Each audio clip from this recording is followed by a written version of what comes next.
Азамат Байматов бай. Кудайга чексиз шүгүр. Байсыз. Баймын мен. Айрым учурда чындык да тебеленет экен. Элдин ичинде чындык дагы чыркайт экен. Азамат Байматов келбейт, жооп бербейт, адам тандап келет, тиги бу дегендерчи. Кээ бирлер айтат, буну балким бизнес кылып алды. Ушул жактан акча табып, жашоосун өткөрүп атат дегендер дагы болушу мүмкүн да. Акылдуу аял менен жашаганыма 20 жыл болду. Мен 19 жашымда үйлөнгөм. Сүйүп алдым. Бирок ал мени сүйчү эмес да. Канча көз жаш бар. Атамды больницага чыгарып койгон инсан болгон. Анан киши болбойт деп чыгарып койгон адам. Коомчулукта да бул бир топ эле резонанс болгон, чындыгында баягы Милан окуясы. Ошол айрымдар азыр деле бар экен да, мындай туура эмес түшүнгөндөрчү. Ал Азамат Байматов акча талашкан, акчасын, Миландын акчасын жеп койгон экен деген дагы версиялар бар экен да. Чындыгы кандай эле? Биз өмүрдөн өлүмгө жакындап атабыз.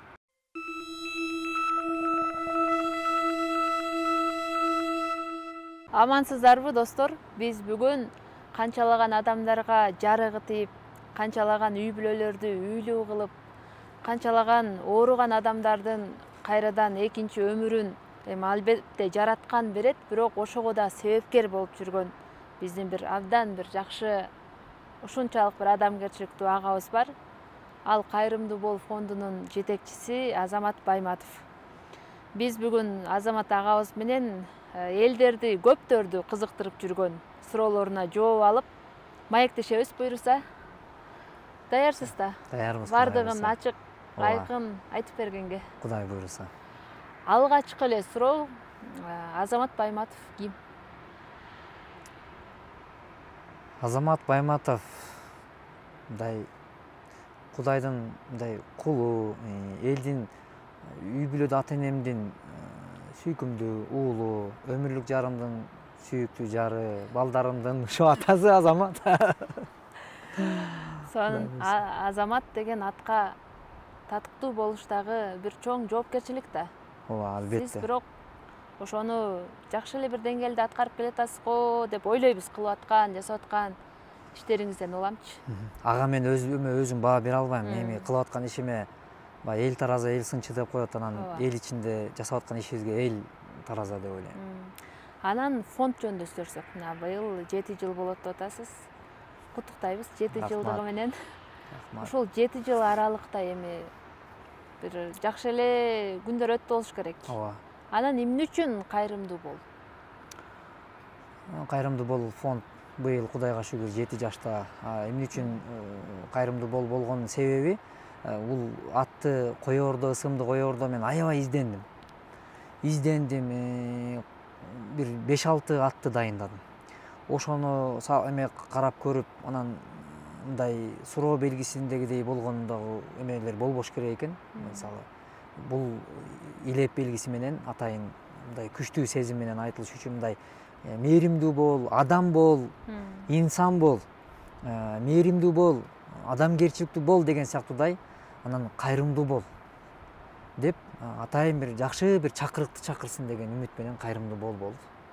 Анан ушул суроого көптөр эле жооп издейт болуш керек. Негизичи кантип эле жөн эле бир жумушун таштап алып эле ушинтип кайрымдуулук кылып жүрө берсин дегендер да бар да. Албетте элчилик болгондойдун арасына ар кандай ой келет да. Кээ бирлер айтат, буну балким бизнес кылып алды. Ушул жактан акча табып, жашоосун өткөрүп атат дегендер дагы болушу мүмкүн да. Ушул нерселерге сиз ачык жооп берсеңиз да, ушул максаты эмне болду эле фондду ачуунун негизги максаты? Негизги максаты мен ушул жашоодо, эми бул жашоодо канча адам болсо ошончо тагдыр бар, канча адам болсо ошончо ой бар деп айтат. Бирок мен да ошол адамдардын катарын толуктайм. Толуктагандыктан баягы өлкөңдүн өнүгүүсүн кааласаң өз салымыңды кош деген сөздөр мени көп ойлондурат. Анан менин чоң аталарым дагы ушундай иштер жасап кеткен, мындай эл үчүн кызмат кылган инсандар болгондо, биздин көчөгө ал атам менин чоң атамдын аты берилген. Кыскасы ошондого окшогон биздин аталарыбыздын, чоң аталарымдын кылган иштери, эмгектери мага бир дем күч берген. Анан мен да ошон үчүн ушул жашоодогу мындай фондду ачуу максатым да ушул болгон. Баягы адам тирүү кезинде өзүнө эстелик тургузган адамдар бар экен. Жашоосун мындай бир жакшы нукка буруп жашаган, эл менен алып урушуп, элдин немеси менен кошо элдин эсинде кала турган ишти жасай алган, иши менен ийиз калтыра алган инсандардын тарых барактарында турат. Бирок алардагыдай ийиз калтыра албасак дагы өзүм деңгээлиме жараша кичине болсо да элиме кызмат кылгым келди. Анан ошон үчүн ушул жолду тандап алгач кадам баштаганда атам: балам, сен бул ишке жарабайсың. Себеби неге ата десем, сен сабырың жок балам. Эл менен иштеш үчүн адамдын сабыры калың болуш керек. Эл деген ар кандай сөзүн сүйлөйт, ошону көтөрө билиш керек. Сен ага даяр эмессиң, ал үчүн ага даяр болуш керек дегенде мен көп ойлонгом да, эмнеге депчи. Көрсө атам туура айтыптыр да. Жашоодо эң кеңешчиң эмен устатың ата го. Анан кийин элдер менен аралашып иш жүргүзгөндөгү өйдөлдүйларды анан ошондо ойлодум да, атам аябай туура айткан экен деп. Кыскасы ошон үчүн максатым ушул: элге кызмат кылып, элдин бир эсинде калып иш жасагым келди. Акыретим үчүн.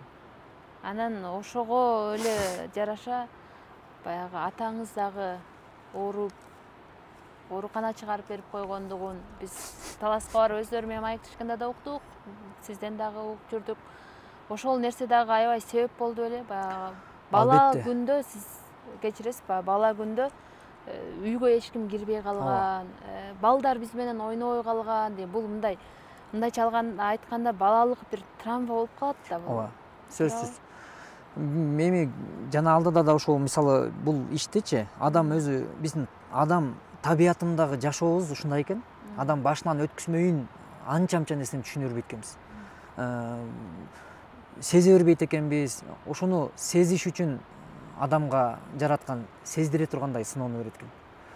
Ошол сыноо келгенде адам жакшы жакындан түшүнүп алат экен да. Ошон үчүн биздин атабыздын башына ошондой дартты берип жараткан. Аллах Таала кудуреттүүлүгү менен ушундай бир сыноону берип, атамды больницага чыгарып койгон, инсан болгон. Анан киши болбойт деп чыгарып койгон адам, аны тууган ургуз атамдын өзүнө айтпай, атам айтпаса деле өзү билип, даярданып. Мен үйдүн эң кичүүсү болгондуктан үйгө келгенде атам больницага жатканда айлап жатчы да. Анан мени кучактап, аябай эркелетип, менин жаныман чыккысы келбей, ушунчу мен билчү эмесмин. Мен жөн элем кетип атат, качан келесиз деген сыяктуу бир эме менен, күтүү менен эле дейм, балалык сезим. Көрсө биздин үйдө мындай ошол нерселер өткөндүгү, анан кийин мен эс тарткандан кийин дагы көп ойлодум да. Анткени менин атама бир адамдын пайдасы тийгендей болуп, эгер ошол жакшы адамдын себеби болбогондо, балким биздин тагдырыбыздын бурулушу башка жакта болмок. Анан ошол адамдай болуп, мен дагы бир эки адамдарга пайдам тийип, ата мээримден ажырабай, эне мээримден ажырабай, бир ошого бир салымымды салып калсам экен, кошумчамды кошуп калсам экен деген сезимдер ошондон пайда болгон да. Анан мына ошол жакшы адамдын себебинен мен атам, Кудайга чексиз шүгүрлөр болсун, быйылкы күндө, азыркы күндө мына 73 жашта балдардын, неберелердин чөбөрөсүн көрүп бүгүн биздин бактыбызда, Кудайга шүгүр. Сон кылым жашасын. Буйруса. Анан айтып атасыз го, атам айткан, ушунчалык сабыр керек, сен сабыры жоксуң деп. Анан 7 жылда сабыр пайда болдубу? 7 жылда чынын айтсамчы, мындай эл менен иштешмек түгүл, бүгүнкү күндө коомчулукта мен ойлойм көп эле мындай ата болгон жандар жакшы билсе керек. Үйлөнө элек жаштар балким түшүнбөшү мүмкүн, бирок бир үй бүлөдөгү көйгөйгө, бир үй бүлөдөгү түйшүккө чыдаш өзү кыйын масала экен. Ал эми бир үй бүлөдөгү бир келинчектин сүйлөгөн көп сөздөрү, мисалы ар кандай, мисалы анын кылык жоруктары жана башка адамды канча ойго салса, коомчулукта бир канча кайрылуулар бар. Канча көз жаш бар. Кайрылышат, муңун айтат, таянарга эч кимиси жок, таянып сүйлөйт, түн жарымда чалышат телефон. Анан ошонун баарына сүйлөшүп жатып, анан сабырдуулукту бул жол алып келет экен. Эмне үчүн дегенде, мисалы өмүр менен өлүмдүн алдында жаткан канчалаган мекендештер кайрылып атышат. Алардын акыбалын көрүп туруп, анан бизге кантип сабыр келбейт. Эгерде менин акыбалымды деле биздин местабызды алмаштырып туруп, менин акыбалым ушунун ордунда болсо, мен эмне кылат элем деген ой адамга келбей койбойт экен. Бул жол мындай кайрымдуулук иши болобу, же болбосо адамгерчилик адамды дагы да адамгерчиликке сүйрөйт экен. Анан ошон үчүн азыркы учурда Кудайга шүгүр эле мындай аябай укмуштуу болбосо дагы бирок өзүмө жеткиликтүү сабыр бар, Кудайга шүгүр. Анан баягы адамдардын баарына жакпайсың дейт го. 99-уна жагып, балким бирөөнү жакпай каласың дейт да. Анан ошол учурларда баягы кээ бирлер сиз аларга милдеттүүдөй мамиле кылган учурларда мындай таштап салгыңыз келген бир учурлар болду беле болгон иштерди? Менде бир момент болду. Баягы өзүнүн жашоосун бирөөгө милдет кылып жашагандагы жандар бүгүн аз эмес, бир топ эле экен негизичи. Анан мындай бир башкача немеде жумушап алган адамдар болот экен. Анан жалаа жапкандар болуп калат экен. Мындай ошондой нерселер мени чындыгында айрым бир мезгилде тажатты. Мен баш тарттым. Анан коомчулуктан бир канча убакытка бир аз четтедим. Таарындым. Өзүмчө таарынч болду да. Ошол мезгилде анан Раматылык Чубак устаз анан фонд жаңы ачылып атканда Чубак устаздан биз кеңеш алып, анан ислам рамкасынан чыкпай турган арам адалды аныктап алыш үчүн устаздан биз кеңеш сураганбыз. Анан ушул түзүп берген. Анан кайра эле биздин сапарыбыз эң ыйык жайга болгон сапарыбыз ошондой жакшы адамдар менен сапарда болуп калды. Анан ошондо Чубак устаз айтты да, элге жагыш кыйын, мен киммин деди. Карап турсаң ошол мезгилде Чубак устазды дагы экинчи аялына алып, анан ошондой бир аябай бир маселе болуп аткан да. Анан аны деле жактырбай атышат айрым адамдар. Эми Чубак устаз ким, мен ким? Устаз болсо мен киммин дейт, пайгамбарыбыз ким дейт да. Убагында пайгамбарыбызды жактырды беле деди. Ислам тарыхында турат. Азамат, пайгамбарыбызды баары кызыл килем төшөп, Кудайдын элчиси келе атат, сүйүктүү келе атат, элчи келе атат, элди жамандыктан жакшылыкка кайтарган эң сонун инсан келе атат деп ким тосуп алды эле дейт. Тосуп алгандар болгон, бирок ошону да айыптап, сыйкырчы, бул деген эл бузар деп айтпады беле. Анын жанында сен кимсиң дегенде мен аябай токтогом да. Ошол сөз мени токтоткон. Мен киммин? Мен эч ким эмесмин. Анан ошол себептен ошол таарынычты бир ооз сөз жазган.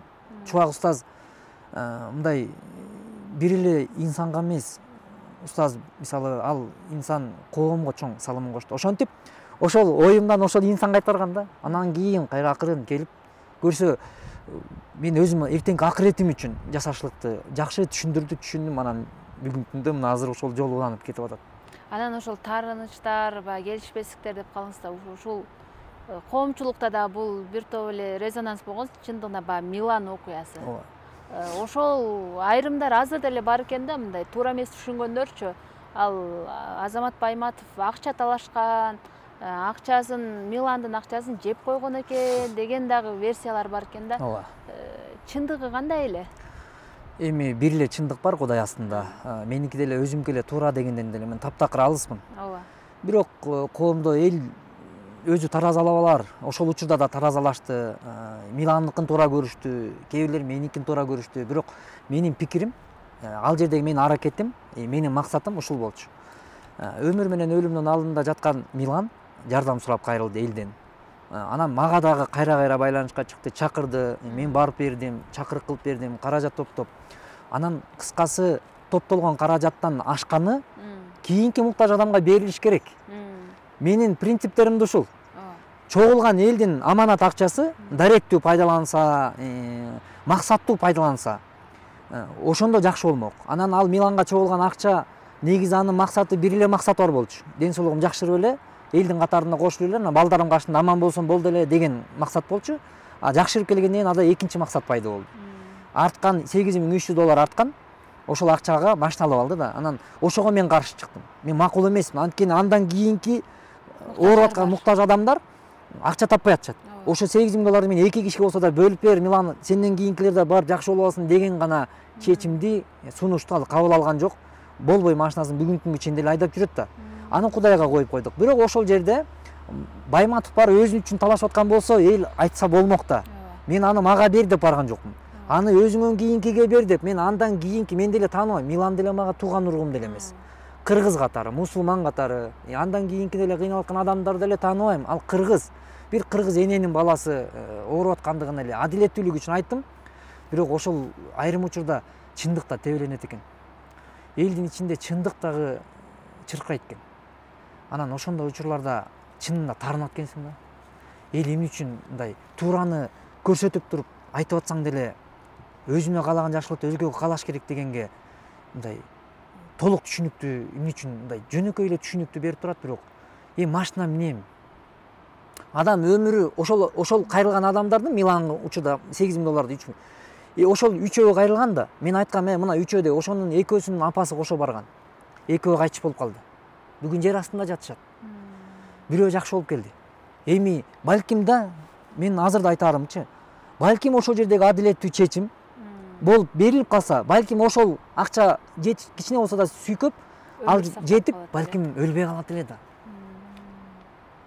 Максатым ушул эле. Анан ошон үчүн бул жолдорду ар ким ар кандай түшүнөт экен. Коомчулукта иш алып барыш кыйын экен, нервиң чарчайт экен, бирок ошентсе дагы мындай бейишке кирүү, акыретте өз ордуңду табуу, бул жашоодо да өз ордуңду табуу, бул айтканга оңой экен. Бирок аны аткара жашаш өзү кыйын экен.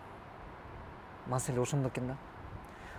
Даже үйдө мына мен Кудайга чексиз шүгүр. Жана алдыда да бир суроо бердиңер, мен жооп бербей калдым. Жанагы жеке жашоосу үчүн кызык мындай эме кылыш үчүн, өзүмдүн жеке кызыкчылыгым. Мен эми ушул учурдан пайдаланып да айткым келет да, Гүлзада. Азамат Байматов менин айылдаштарым жакшы билет, менин досторум жакшы билет, мени тааныган адамдар жакшы эле билет да. Анткени Азамат Байматов кече күнү эле чыга калган жок. Бул азамат 2006-жылдан бери эле чаккан кичинекей бизнестемин. Өзүмдүн жеке жашоом үчүн жетиштүү кичине каражат таап, окат кылып, мындай элдин катарында жашашлыкка кичине болсо да Аллах Таала берген акыл жетет. Жетип атат да. Үйүмө деле ошол ырыскын тапканга жетип атат, Кудайга шүгүр. Анан бул фондду мен бир бизнесимди өнүктүрөйүн, анан бир укмуш байып кетейин деген сыяктуу максат менен эмес. Баардык адилеттүү мындай бир аркамда бир ийиз калсын үчүн бир күнү мен дүйнөдөн өтөрүмдү билем. Бирок билишибиз керек. Бүгүнкү күндө биз оорусак оорубасак дагы, биз кандай даражадагы адам болсок дагы, биз бир ишкерчилик менен алектенебизби, биз доктор наук болобузбу, биз профессор болобузбу, биз депутат, министр, президент болобузбу, ким болсок ал болойлу. Бирок билишибиз керек. Биз өмүрдөн өлүмгө жакындап атабыз. Ошол учур сааттарды көп ойлонуп, анан кеп маселели эптеп эле бул жашоодо дүйнө эле жийиш керек эмес экен. Көрдүм. Мындай өзүмдүн эмем жетишинче бүгүнкү күндө көрүп келатам. Дүйнөнү жыйгандарды көрдүм. Алар менен дос болуп, алар менен мамилелеш кылган адамдардын бүгүн жашоодо жок. Алардын жыйган дүйнө байлыгы бүгүн аркада калды. Аялында калды. Бирок калган аялы дагы ошону туура пайдаланбай, ал туура эмес бир таптакыр башка нукта пайдалангандарды мен бүгүн көрүп жатам да. Көрсө мен деле эртең өлүп кала турган болсом, ошонун баары эле калат экен. Калса, мен жылаңач кетет экен. Мен даже эчтекебиз алып кете албайбыз. Биздин акылыбыз жетет. Бирок жетип эле кыла берет экенбиз да. Анан ошон үчүн менин толук чечимим ушул, Гүлзада. Мен бүгүн бармын жашоодо. Мен жакшы ишти жасап калышым керек. Мен бүгүн өзүмө мына үстүмө кийимим бар. Кудайга шүгүр, курсагым ток, балдарым кашымда бар. Аллах Таала мээримдүүлүгү менен ушу 3 кыз, 2 уулду берди. Кудайга шүгүр, ата-энем кашымда. Мен жашоодо көп адамдар ойлойт да, мисалы, бай десе эле бир маркетти салып койгон, бир завод, фабриканы куруп койгондор эле бай экен деп ойлойт. Мен ошого кошулбайм. Ошол адамдардын жан дүйнөсүндө тынчтык жок. Мен эми суроо берейин деп аткам да сизге, Азамат Байматов байбы деп. Азамат Байматов бай. Кудайга чексиз шүгүр. Байсыз. Баймын мен. Мен Кудайга шүгүр баймын. Эмнеге дегенде байлык бул ушул биздин элим. Менин элим бар. Кыргызым бар. Бүгүн канчалагана дүйнөнүн булуң бурчуна барып келип атабыз. Канча улут бар, Гүлзада. Бизден калктын саны көп, канчалаган улут бар. Мисалга алсак толтура. Мына күрттөр жүрөт, дуңгандар жүрөт, толтура. Бирок алардын кармаган колунда туу жок, желбиреген желеги жок. Алардын мисалы эли бар, желеги жок, мекени жок. Азамат Байматовдун эли бар. Жери бар, мекени бар, сону мына ушундай керемет. Анан биз бай болбогондо ким бай? Ошол Азамат Байматовдун Кудайга шүгүр эртең аркасында мисалы Кудайга шүгүр, Аллах Таала амандыгын берсин. Уул кызды берди. Ошол байлыгыбыз. Эртең небере чөбөрөнү жетелеп турсак, мындан ашкан байлык барбы? Ооба. Анан баягы комментарийлерден да окуп калабыз да. Азамат Байматов келбейт, жооп бербейт, адам тандап келет, тиги бу дегендерчи. Анан эл ошончо нааразы болуп атат. Анан негизи сиз эл менен жүрөсүз. Бир карасаң Ошто, бир карасаң Талас, бир карасаң Баткен дегендейчи. Нарын бул баары жагычы Жети Дубан. Үйдө жеңебизчи, ал деле ошол элдердей болуп нааразы болобу? Келбейсиң, үйдө турбайсың деп. Ушул жерден мен баса белгилепчи. Биринчи Кудайга рахмат айтам. Мага ушундай мен ойлойм да Гүлзада. Балким Аллах Таала өзү кадыр зат да, билүүчү зат. Анан ушул жолду өзү Аллах мага буйрук кылып атып, анан ошол ыңгайлаштырып, мындай жакшы шарт түзүп берип атат да. Ошондой эле түшүнүктүү жарды берген да Кудайчы. Биринчиден Кудайга рахмат айтам. Экинчиден келинчегиме рахмат айтам да. Анткени баягы күчтүү адамдын артында андан да күчтүү айым бар деп айтат.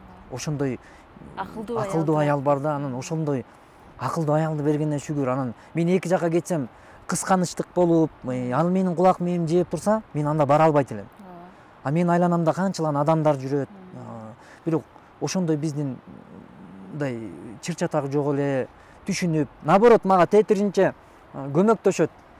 Бирөө жанагынтип мен голосовойн угуп атсам, угуп туруп, анан жүрөгү ооруп, мындай эметип анан кийин өтүн наоборот кайра айтат. Барып берип кой, эми барып кой да эчтекең деле кетпейт деп кайра көмөктөшөт. Анан ошондой жарды берген жаратканга рахмат айтам да. Ушундай акылдуу аялды кайдан таап алдыңыз эле? Качан таап алдыңыз эле? Акылдуу аял менен жашаганыма 20 жыл болду. Мен 19 жашымда үйлөнгөм. 20 жашымда уулду болдум. Алгач туң уулум. Анан өзүмдүн кудачам. Анан жаш кезимде, кичинекей балалык кезде мен апчемдин үйүнө барам. Ал мен апчем кайнысынын кызы да. Анан мен аларды чанага сүйрөйм. Жээни менен ойнотом. Ошентип ойнотуп жүрүп өзүм эле чоңойтком да. Ошондо анан кийин билген эмеспиз эми нике кайып кетти. Анан ошол инсан менен азыр түтүн булатып жашаганыма 20 жыл болду. Сүйүп алдыңыз да? Ооба. Сүйүп алдым. Бирок ал мени сүйчү эмес да. Бирок сүйдүрүп алдым да. Кантип?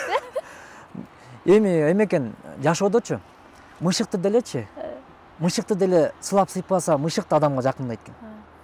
Анан жылуу мамиле, баягы жакшы сөз жан эргитет дегендей, сен сулуусуң, сен жакшысың, менин балдарымдын апасысың, сен менин түгөйүмсүң, сен менин жашоодогу табышканымдай эң кымбат асыл адамымсың деген сөз бул кайсыл инсан болбосун жагат. Бирок ошо жагымдуу сөздү сүйлөй албаган өзүбүзбүз күнөөлүү. Сүйдүрө албаган өзүбүзбүз, анан күнөөлөгөн өзүбүзбүз да. Ошон үчүн мен айткым келет, мындай биз жагыныш керек. Бир жигиттерге кулагына күмүш сырга деп айтып койбойсузбу? Жигиттерге күмүш сырганы мен түздөн түз айткым келет. Урматтуу мекендештерим, инилерим, бир туугандар. Жашоодо ушул мындай бир адамдан кемтик табыш өзү оңой. Бирок анын көңүлүн табыш кыйын. Ошол учурдан мындай көңүлүн таба билип, аны жакшы көрүп, мисалы жакшы мамилени жасап турган жерде ал сөзсүз береке бар. Ошон үчүн келечекте келе турган келинчеңерди энеден өйдө койгула деп айтпайм. Мен өзүм да ушундай принциптемин. Мен мисалы апамды, мен жашоодо бир эле аялды өтө катуу сүйөм, ал менин энем. Бирок мен энемден кийинки жакшы көргөн аял, айым бул менин келинчегим. Анткени ал менин балдарымдын апасы катары. Анан ошон үчүн айткым келет. Болочокто өзүңөрдүн өмүрлүк жарыңарды сыйлагыла. Жакшы көргүлө, уруп сабап тепкилебегиле. Анткени ал сенин балдарыңдын апасы. Эртең аны уруп отуруп, оорук жашынакай ден соолукта турган өмүрлүк жарыңды сабап атасың, уруп атасың. Анан аны оорукчан кылып коесуң. Бир канча жылдан кийин ал сенин жашаган аялың, сенин аялың. Анан ал оорукчан болуп калса, башкага эмес, өзүңөргө күч келет. Ошон үчүн бир келген жашоодо баркташып жашаган жакшы, сыйлашып жашаган жакшы. Анткени биздин бул жерде отургандыгыбыз дагы убактылуу. Жашообуз дагы убактылуу. Ошон үчүн убактылуу жашоодо ызылдашпай, чырылдашпай, мына ат души жашайын деген эле айткым келет да. Ошол жакшы сөздөрдү айтып турасыз да жеңебизге өзүн эле. Ооба. Мен мисалы билбейм, мындай жаштарга деле кеңеш катары айткым келет да. Мисалы мен жаңы үйлөнгөндө, азыр келинчем да ушуну айтат да. Сен мындай ошондо деле акылдуу эмелериң бар экен депчи. Мындай дээримде бар экен, анан мындай мактанып калам да өзүмдү ачы. Таласки вариантка салып. Мисалы мен жаңы үйлөнгөн 19 жашта элем да. Анан 19 жашымда жашмын. Бирок үйлөнүп алып, анан эме деп атам да мен келинчегимечи. Мага жакпаган нерсени сен кылба деп атам. Анткени эгер мага жакпаган нерсени сен кылсаң, Тамарка, менин жиним келет. анан экөөбүз урушуп кетебиз. Мага жакпаган нерсе кандай? Мен үйлөнөлүктө көп көрүнүштөрдү көрчүм да, семейный проблемаларды. Элдин көзүнчө өлүп калгара жерге кир деп тилдеген аялдар күйөөсүнчү. Ушундай жакпайт да ушу сөзчү. Ушуну кулагым укпасын дедим. Ушул сөздү мага өмүрүмдүн акырына чейин айтпачы. Сенен бери өтүнүчүм ушул. Экинчиден менин ата энемди колуңан келишинче сыйлап берчи. Бир туугандарымды мындай сыйлап берчи. Анан калганын мен өзүм аракетин кылам. Деп анан сүйлөшүп, ушинтип баягы келишим кылып атабыз. Анан ага жашына кайтып атам. Ал 17 жашта. Экөөбүз тең жашпыз да. Анан мен андан сурап атам. Сага эмне жакпайт депчи. Сага жакпаганды айт, мен кылбайын. Мага жакпаган сен кылба. Экөөбүз уруш чатагы жок жашайлычы, мен ошондой жашагым келет. Анан ал айт. Дагы момундай кылсаң туура эмес, мага ушулар жакпайт. Элдин көзүнчө басынтып, аялым мындай эметкен көп эркектерди көрөм, ошондой мени ошондой алып барбачы деди да. Мындай кордобочу депчи. Анан ошону түшүнүштүк. Мен билдим ага эмне жакпайт экенин. Бизде талашсаң энең деп сөккөндөр күчтүүбүз да бизде. Мимикасы менен, кырааты менен сөкөбүз. Ошол жакпайт экен. Анан анткени апасы эрте дүйнөдөн өтүп кеткендиктен эненин болгон мээрим, кусалык күчүндө болгондуктан ал ошол аябай катуу тиет экен да. Анан ошону мен айтпашлымды өтүндүм. Мен билдим ага ошол сөз жакпайт экен. Эгер айтпаса мен сөгө бермекмин да. Ал мен сөккөн сайын анын кыжыры кайнай бермек. Кыжыры кайнап аткан жерде эмне болот? Уруш болот. Анан ошентип бири-бирибизди түшүнүштүк, эмне жакпайт экенин билдик. Мына ошондон уруш чатагы жок элем, Кудайга шүгүр эле, мындай ошол жакшы вариант экен да. Анан ушул вариантты да колдонсоңор жашоодо жакшы жардамы тиет экен достор. Инелер, Кудай буйрсачы, ушундай. 20 жылдык үй бүлөлүк тажрыйбадан улам. 20 жыл айтканга оңой болгону менен абдан көп жылда бул бир бала эрезеге жетип атат. 20 жыл ичинде биз эң чоң жакшы жетишкендиктерге жетиштик. Кудай жеткизди да. Шүгүр, Аллах Таалага чексиз шүгүр. Анткени мен ойлойм баягы мен бул кайрымдуулук иштер кече күнү эле чыга калган жок азаматкачы. Мен ушул жерден сыймыктанып айткым келет. Кыргызстанда балким билгендер билер, балким эл өзүнүн тараза ташына коюп көрөр. 2016 жылга чейинки бир эмени эске ала турган болсом мекендештерим, кыргыз элим, журтумчу, 2016 жылга чейин коомчулукта момундай бир эме менен жасаган фонддор жок эсе болчу. Бир эле фонд бар болчу, ушу элим барсың бул фонд. Анан бирок турак жай салып берген фонддор жок болчу. Мен алгачкылардан болуп фонд түптөп, фондду ошол элдин бир ынтымагын, биримдигин ашар жолу менен эле үй салайынчы деген чакырыктар 29 үй салынды. Бул Кыргызстанда мындай алгачкы фонддордун сап башындагылардын биримин деп сыймыктанам. И кыргыз фонддору кыргызга кыргыз өзү там салып башташлыктын алгачкы ошол сапта тургандардын бирими катары мен сыймыктанам. Экинчиден ошол эле чет өлкөлөр менен эл кыйналып, өмүр менен өлүмдүн алдында оор абалда жатканда, дары дармекке жете албай атканда сүйлөшүүлөрдү түзүп, ошол жактан бир караңгыда шам болуп жанып берип, жол көрсөтүп бергенге жарап, канча адамдардын, мына 250 адамдын бүгүнкү күндө мына жакшыргандыгына себеп болуп да, ушунун баардыгы чоң эмени камтыйт экен. Анан ошончо элдин берген бата тилеги бүгүнкү күндө менин максаттарымдын орундалышына себеп болуп атат. Ошо 20 жылдык жашоодогу жетишкендикке жеткизип жатат. Анан мен да айткым келет да, Гүлзада, жашоодочу эптеп эле бир кызарган жерди жулуп кетиштик бул адамдык эмеге жатпайт экен. Кеп маселечи, эгерде Аллах Таалачы бизге бергенди билген Кудай алганды да билет. Көрүп атабыз, мына бүгүнкү күндө биздин коомчулукта көрүп атабыз. Кызарган жерди жулгандарды көрүп атабыз. Эл ырыскысын тоногондорду көрүп жатабыз. Элди алдагандарды көрүп жатабыз. Алардын орду каякта экенин бул дүйнөдө көрүп жатабыз. Бирок адамга Аллах Таала айбандан айырмалуу акыл берди. Бирок ошол акылды кичине эле иштетсек, өз ордубузду табабыз. Анан элдин берген бата тилегичи, мына пайгамбар алейхисаламдагы 14 кылым мурда айткан осуятычы, мусулмандын биринин болгон акысы икро муслим деп, дааватта 6 сыфат бар да, 6 сыфаттын бири икро муслим. Икро муслим мусулмандардын бири-бирине болгон акысы. Садака берүү. Садака десе ким кандай түшүнөт, ар ким ар кандай түшүнөт экен. Садака десе эле кээ бирлер ойлойт экен, акча берип койгон садака деп. Акча берип коюштук эле садака эмес. Садака бул сенин акылыңдан садака бер. Сен садаканы акчалай эле эмес, сен садаканы тилиң менен, сөзүң менен бер. Бирөөгө жакшы сөзүңдү айтып, ассаламу алейкум деген бир садака экен. Ушу саламды дурустап айта албай атпайлыбы? Биз чөнтөгүбүздөн мээнеттен акча таап, акчаны бериштиктен эмес. Үйгө барып апасынын акыбалын сурабай атпайбы? Апасына садака бербейт бүгүн. Кантип, апа, ден соолугуң жакшыбы? Ооруган жоксузбу? деп сурабайт. Анан не десе кыйын сүйлөйт. Бирок жашоо андай эмес, менин түшүнүгүмдө. Атага барып акыбал сура, бул садака. Биздин сүйлөгөн сөзүбүздөн садака берүү, убактыбыздан садака бериш керек. Бизге өмүр берди Аллах Таала, убакыт берип жатат. Бирок бул убакыт убактылуу эле. Бүгүн бар, эртең жокпуз. Мен айткым келет, Гүлзада, мисалы азыр бүгүн мына азыркы учур сааттан эртеңки ушул убакытка чейин дүйнө ааламында адамзатта канча адам эртең ушул убакытка чейин бир канча адамдар дүйнөдөн өтүш керек. Список турат. И ошол эле дүйнө адамзаттын ичинде биздин кыргыз элдин журттун ичинде 7 миллион адамдын ичинде эртеңке чейин бир канча миңдеген адамдар списокто турат. Дүйнөдөн өтүш керек.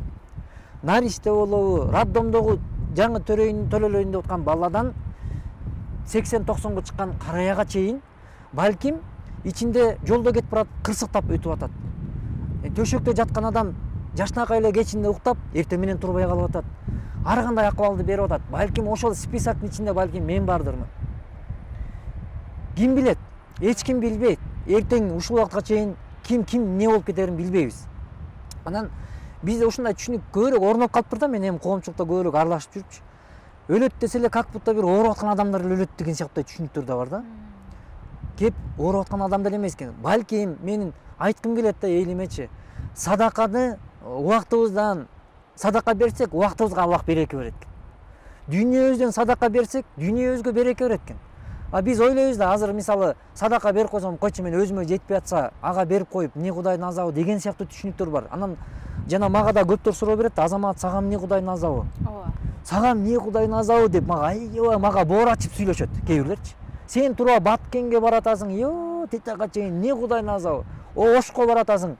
Жолдо беле ачык болосуң, жолдо барат машина урунуп калып өлүп калсаң эмне болот? Деген акылдуулар чыгат да. Анан мен ошондой акылдууларга айткым келет да, мына азырдагычы.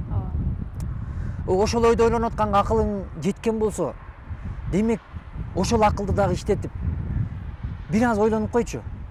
Төшөктө өмүр менен өлүмдүн алдында түн уйкусу жок, кыйналып, жан айласын таппай аткан адамдын акыбалы азапта болуп атабы? Же жөн эле барып ден соолугуң жакшыбы, жакшы болуп кетесиң Кудай буйрса дегендин азабы болуп атабы? Кимисинде азап көп болуп атат. Акыбал сураган адамдабы же төшөктө онтоп жаткан адамдабы? Ал төшөктө онтоп жаткан адамда болуп жатат. Ал эртеңкисин элестете албай өтө оор абалда жатат.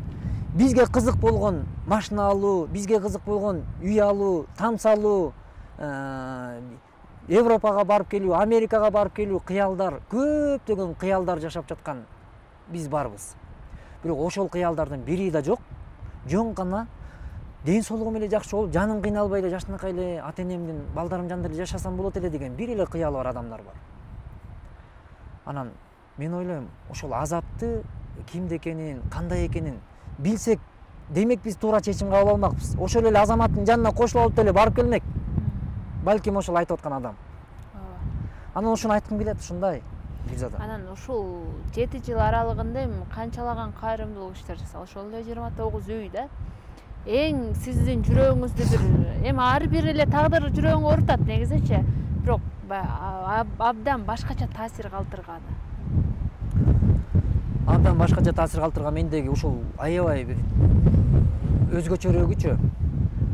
Жанагы кээде телевизордон, кинолордон көрөсүң, кээде бир башка бир эмелерден, көрүнүштөрдөн көрөсүң. Ошону жашоодон көрөм да. Айрым учурда мындай болуп аткан, мындай реальный жашоодо көрөсүң да. Мындай реалдуу жашоодо. Бир жолу бир кыз кайрылып калды да, эме. Апам ооруп атат, келип берип койсоңуз депчи. Кичинекей кыз, 4-класстагы кыз. Сүйлөгөн сөзү чоң адамдардыкындай. Көрсө адамдычы кыйынчылык бат чоңойтуп салат экен. Кыйынчылык адамды батыраак чоңойтуп экен да. Анан барсам, үйүнө барсам, апасы 2 бөйрөк отказ берип, күйөөсү таштап кетиптир. Кыздын атасы жок экен да. Атасы өзүнчө жашайт экен. Ал бөлөк аял алып кетиптир. Анан барсам, өтө оор абалдагы үйдө жашайт экен. Кичинекей кепедей болгон. Анан барып акыбалын көрдүм, көрүп тургандан кийин акыбалын көрүп туруп ошондо барып эмет, анан кыскасы кабар алдым, андан тышкары ошол эле кызга барып анан мектепке классына бардым. Класс жетекчисине жолугуп, мен мындай сабактарын сурап, мындай тетрадь ручкаларын алып берип, кийим кечесин алып берип коелучу деп, мындай жакшы ниет менен барып сүйлөштүк. Анан класс жетекчиси айтты да, сабактарында аябай жакшы деди. Анан мен кызга айттым да, сага эмне алып берейин, кийимди десемчи, 4-класста кыз. Байке, мага эчтекенин кереги жок, апам деле жакшыртып бериңизчи деди.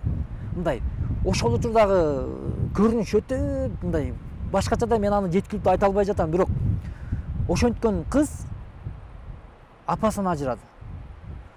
Анан мындай билбейм, ишылып жүрөгү ооруткан мындай көрүнүштөр өтө эле көп учурда кездешет. Мисалы кээ бир апалар бар, мисалы ошол эле учурда мен эң көбүрөөк эмеге салганчы, адам бүгүн ал күч кубатында барында, жүзүн кебетесинде чырайы бар кезинде, сулуулугу бар кезинде, ден соолугу бар кезинде адам керек экен. Адамга адамчы. Анан ошол ден соолуктан ажырап калганда, же банкрот болуп калса, же жашоодон оор сыноолор келип калса, ошондой адамдан баш тарткан адамдардан мен ушундай эме кылам да, мындай жек көрүү да. Мына бир эне бар, эми атын атабай эле коеюн. Балким анын баласы укса да неметер, бирок ал эжекебиз, Рахат деген эжекебиз мына коомчулуктан да чыкты. Жашнакай жашап атканда эжекебиз бизге кайрылды да, мен бир телеканалда болчумун. Азамат ушундай кыйналып атам, бир келип кабар алып койчу деди. 2 уту жок экен. Көрсө жашнакай 2 уту бар, жашнакай жүргөн Рахат эже 2 балалуу болот. Бир уул, бир кыздуу. Ал 2 уул, бир кыз, бир уул болгончо, ал үй бүлөсүнө керек инсан болгон. Күйөөсүнө керек болгон. Ана жанаантип туруп, жаман оору болуп, бутун кестирткенден кийин ал керексиз болуп калган. Ал жараксыз болуп калган да. Анан бир үйдүн буручунда жаткан эне кайрылуусу да мындай жүрөгүмдү ооруткан. Анан барсам, буту жок экен, эженчи. Анан күйөөсү жок экен. Күйөөсү башка үйлөнүп алып, анын башка жашоосу бар экен. Анан кызы эле карайт экен, баласы да келбей коюптур атасы мененчи. Анан ошол учурда ошол Рахат эженин уулуна деле тарынгам да, аябай мындай капа болуп, жиним келген да, ошол жок дегенде кес-кесте кабар алып турса да жакшы болмок экен деген сыяктуу. Эми ар бир адамдын өзүнүн тагдыры бар, бирок кийлигише албайбыз го жеке жашоого. Бирок эне катары, уул катары келип койсо жакшы болмок да. Негизичи ушундай мындай адилетсиздик адамды эмеге салат экен да. Ошон үчүн ошол Рахат эже мына бүгүнкү күндө үйлүү жайлуу болду. Бүгүн туугандар көбөйүп, мисалчы, ушундай да, ушундай учурлардан. Ошон үчүн ушундай сыяктуу да мындай адилетсиздик көбүрөөк эмени берет да. Мындай адамды мындай эмеге салат экен да, коомчулукта. Ойлонтот. Анан ошончо адамдын баарынын көйгөйүнө ойлонуп сыгылып атып, жүрөк оору болуп калбаймбы деген ойлор келбейби? Эми жүрөгкө жакын кабыл албаганга да болбойт да ал нерселерчи. Мен бул жасалып аткан иштичи, Гүзада, мен мындай түшүнөм да. Адамды дүйнө таануусун кеңейте турган алгачкы кадамдардан болуп садик, бала бакча. Андан кийин мектеп, андан кийин мисалы училищалар, институт, университеттер. А мен ушул жасап аткан ишимди, өзүмдүн бараткан багытымды мен академия деп түшүнөм да. Бул жашоо академиясы. Өтө чоң жашоо академиясы. Бул атанын кадырын билгискен жол. Бул эне кадырын билгискен жол. Бул инсандык сезимди ойгото турган жол. Бул адамды кейитип жок кылып жүрө турган эмес. Бул адамдын адамдык эмесин жакшырта турган жол. Кейип отуруп жок болуп кетпейсиң. Наоборот, ошону көрүп, үлгү алып жашооңо. Просто биз мынтебиз да, жаралганыбызга нааразы болгон учурлар көп. Эми кээде карап турсаң айтат да, атам iPhone алып бербей койду деген таарынычтуу кыздын балданын арманы. Мага атам машина алып бербей койду. Ана мындай болбогон кичине нерсени проблемага айланткан адамдар. Ошолор барып буту жок адамды көрсө iPhone'ун керек эмес экендигин түшүнөт. Өзү бактысызмын, мен үстүмдө үйүм жок деп ыйлап отурган адам карылар үйүнө барып, балдар үйүнө барып туруп көрсө, ал ошол жерде өзүнүн ушунчалык бактылуу экендигин көрөт. Өзүңдү өзүңө көрсөтөт да бул жол күскү. Ошон үчүн бул жолдо мен эч кандайчалык мындай азап тартып калдым, анан таза кыйналып калдым, мен кейип калдым дегенден мен таптакыр алысмын. Мен ушундай Кудайга да ыраазымын, элиме да ыраазымын. Бул нерсе ошондо адам материалдык нерсе менен бактылуу болуу эмес, бул моралдык жактан, бул ден соолугу чың болсо да ошол нерсе багып дегенди көрсөтүп берет. Мисалы мына азыр коомдо элде эле мына өзү көрүп өзү эл мына бүгүнкү күндө аябай көп нерсени эл жакындан да түшүнүп баратат деп ойлойм да. Адамдын жан дүйнөсүндө тынчтык болбосочу, мындай жан дүйнөңдө тынчтык болбосо, жашооңдун үйүп жийип койгонуңдун бир тыйынча пайдасы жок. Эч кандайчалык. Ошон үчүн самый главный ал биз эптеп эле машина алып алсам болот эле деген адамдар жаңылышат. Эптеп эле үй алып алайын деген болсо ал жаңылышат. Эптеп эле бир нерсеге жетип алсам болот эле, эптеп эле үйлөнүп алсам болот эле деген адам бул жашоодо көп жаңылышат. Мен түшүнүгүмчөчү. Ал ошол эле ниетти туура ниет кылыш керек. Анткени пайгамбарыбыз да жакшы хадисин айткан. Ниет кылуудан адашпагыла. Ниетиңерди бекемдегиле, ниетиңерди жакшыртып тургула деген. Анткени мен эптеп эле үйлөнүп алайын эмес, үйлөнүп алып жашоомду жакшы жашайын деп. Эртеңки келечек. Эптеп эле машина алып алайын эмес, алган машинамдын үзүрүн көрөйүн деп башында ниетти туура кылыш керек. Эптеп эле үй алып алайын эмес, ошол үйгө жетип, үйдүн ичинде балдарымдын күлкү шаңы болуп, жүзүбүздө бир жылмаюу, жан дүйнөсүндө тынчтык болсо экен деп Кудайдан сураш керек экен. Беременка жашасаң деле жүрөгүңдө тынчтык болуп, балдарыңдын ден соолугу сак болуп, адамгерчилиги болуп турса, бул жашоо жакшы жашоо экен. Анан 3 этаж үйдү, 5 этаж үйдү особняк салып алып туруп, анан балдарың уруу чыкса, кылмышкер болсо, кыздарың туура эмес болсо, анда ал байлыктын кимге канчалык эмеси бар, рахаты бар. Балаңды тарбиялабай эле кой. Баары бир ал сени тартат деп коет го негизичи. Сиздин жолуңуз азыр мындай караганда балдарыңызга эле эмес, башкаларга деле үлгү негизичи. Ошону көрүп аткан, чоңоюп аткан балдар. Мен ушул учурда мен минтип ойлонуп жашайм бүгүнкү күндөчү. Балдарга мен татыктуу ата болуп атамбы, ата энемдин татыктуу уулумунбу, өмүрлүк жарыма татыктуу өмүрлүк жарымымбы, мен аны өзүм баа бере албайм. Аны балдарым берер. Бирок менин жашоодогу өзүмдүн оюм, мен балдарым деле эмес бүгүнкү күндөгү. Мен келе жаткан келечектеги урпагымды тарбиялагым келип атат. Балдарым деле эмес, Гүлзада. Мен дүйнөдөн өтөм. Кудай өзү узак жашоо берсе экен деп атам. Бирок жашоодо өзүмдүн ордумду таап, эртеңки күнү ушул мындай балдарым ушудан үлгү алып, неберелерим, чөйрөлөрүм, менин урпагым туура багытта болсо экен дейм да. Анткени мен кабырда жатканда тынч жатсам экен. Ушул кылган жакшы ишимдин эмеси аларга жакшыраак тийип, алар менден да сонун иштерди жасап, алар көп жетим жесирлерди кубантып, сүйүнтүп, ушундай сонун иштерди жасай турган урпагым келсе, мен ошону тарбиялагандын аракетиндемин. Мен уул кыздарым деле эмес. Анан ошон үчүн айткым келет. Мындай бүгүнкү өтүп аткан өмүрүмдүн ар бир секундтарычы мындай пайдалуу өтсө экен дейм. Мындай үй бүлөмө, ата энеме, балдарыма, кыздарыма пайдасы тийсе экен, пайдалуу болсо экен. Жөн эле бир жатып өткүзүп жибергим келбейт. Ошон үчүн менин үмүтүм, оюм, максатым да ушул. Анан бир нерсени да баса белгилеп айткым келет да, Гүлзада. Аркамда жакшы из калтыргым келип атат. Бул менин кыялым, бул менин максатым. Анткени акырет үчүн адам жасаш керек экен, анан жашаш керек экен. Мисалы, айыл өкмөттөн баштап бүгүнкү күндө ошол губернаторданбы, бүгүнкү күндө ошол эле биздин депутаттардан, министрликтен баардыгынан алган сыйлыктарым бар. Элден, журттан алган сыйлыгым бар. Бирок бир эле президенттен ала элекмин да. Анан менин кыялдарымдын бири ошол Садыр Нуркожоевичтен бир колунан сыйлыгын алгым келет. Бул менин кыялымдын бири. Анткени бул кыял эптеп ошону алып бир эме кылыш эмес, мындай бир кандай бир. Бул сыйлык мени мисалы эртеңки урпагым үчүн сыймык болсун үчүн. Сыймык, анткени алар биздин атабыз, чоң атабыз президенттен сыйлык алган, мындай менин өмүр тарыхымда ушундай нерсени жасагым келет да. Ушул бир немем бар, кыялым бар, анан ушул нерсе да орундалса экен деп.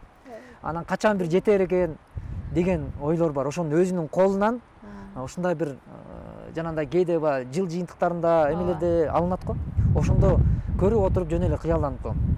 Анан бул кыялдар да орундалар деген үмүттөмүн буюрса. Кудай ушунча кыялды орундатып келген, бул кыял деле буюрса сөзсүз орундалат дейм. Канчалаган адамдын батасы, тилеги дегендей, канчалаган адамга мындайча айтканда жарыңыз тийип атат да. Рахмат чоң. Бир ачык, айкын баары дайын болду окшойт деп ойлойм. Ошол элдер дагы баягы ойлонуп же бир туура эмес угуп жүргөн, туура эмес баягы жооптор болуп жүргөн нерселерине жооп алды деп ойлойм да. Рахмат буюрса. Буюрса Кудайсы. Гүлзада сага да рахмат. Ушундай алтындай адамдын эң негизги кымбат нерсеси бул анын өмүрүнүн убактылары да. Мисалы биздин өткүзүп аткан өмүрдүн ушул бөлүгү ушул сааттар, ушул секундтарда өтүп атат биргеликте. Эл менен маектешүүдө Кудай ушундай мүмкүнчүлүктү бергендигине чексиз шүгүрлөр болсун жараткан Аллах Таалага. Бизге ушундай мүмкүнчүлүк берген. Анан убакыттан пайдаланып элиме, журтума рахмат айтам. Ушундай бир демилгени көтөрүп чыксам, ошону дем күч берип, колдоп, коштоп, ушундай бир жалгыздараак бак болбойт деген сөзгө моюн сунуп, ушундай бир ата сөзүн аркалап жасап аткан иштерибизге дем күч берген элим, журтум, баарыңыздарга бекем ден соолук. Эч кимиңиздер оорубаңыздар, ден соолукта болуңуздар. Өлкөбүз өнүксүн, өссүн, мамлекетибиз гүлдөсүн. Кудай буйрса, ага гүлдөш үчүн гүлдөсүн деп эле отуруп албастан ар кимибиз өз салымыбызды кошойлу. Ушул Кудай буйрса. Экинчиден, эгерде кайсыл бир жерлерде кемчилик кетип аткан болсом, сөзүмдө ката кетип аткан болсо, жасап аткан ишимде ката кемчилик болуп аткан болсо, алдыда Гүлзада айтып өткөндөй, чакырганда өтө көп адамдар чакырып жатышат, ооруп атат, келип берип кой деген жерге келе албайган болсом, бара албай калган болсом, эгерде ой пикириңиздерди укпай калган болсом, жооп бербей калган болсом, силердин оюңардагыдай азамат боло албай калган болсом, анда мен сизден кечирим сурайм. Мени кечирип койгула. Мен жетише албай калып атам. Ошон үчүн Кудай буйрса дагы да алдыда чоң максаттар бар. Эми ошол максаттарыбызга Аллах Таала жеткизген болсун. Баарыңарга амандык, бекем ден соолук. Кудай буйрса ошо амандыкты эле көрүшөлү Гүлзада. Ооба, мынакей шамалга күн кечкирип атканына карабай аягына чыгардык го. Буйрса.